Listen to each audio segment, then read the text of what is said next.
How long were Adam and Eve in the garden before they were sent out by God?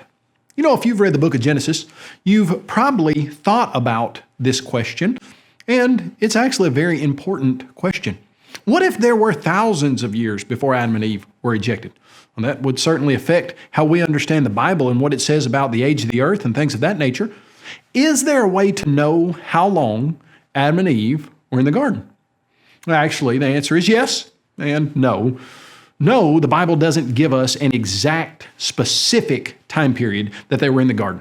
We can't say that they were there for 12 years, 24 days, and 38 minutes. Now, that being said, the Bible does give us an upper limit as to how long they were there. In Genesis 1:14, we read that God created the lights of the sky, the sun, moon, stars, and then God stated, "Let them be for signs and seasons, for days and years."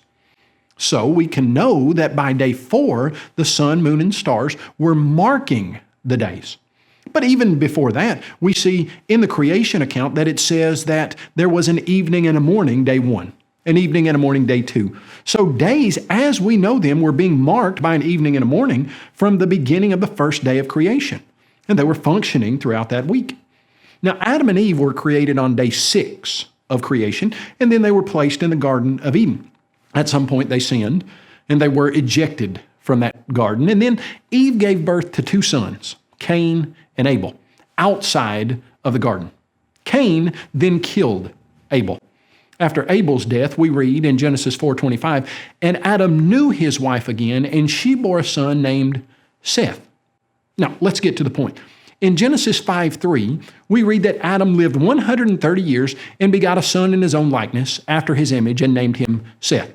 We then read, "All the days that Adam lived were 930 years." Since we know that days were being counted the first week of creation, and we know that all the days of Adam's life were 930 years, then we can know that he could not have been in the garden any longer than 930 years. But when we consider that Seth was born after Adam and Eve were kicked out of the garden, and Seth was born when Adam was 130 years old, then we know the longest possible amount of time for Adam and Eve to have been in the garden would be just shortly before at least 130 years. So the answer simply is that they could not have been in the garden any longer than 130 years. That helps us understand the rest of what the Bible says about the earth, the days of creation, and how long the earth has been around.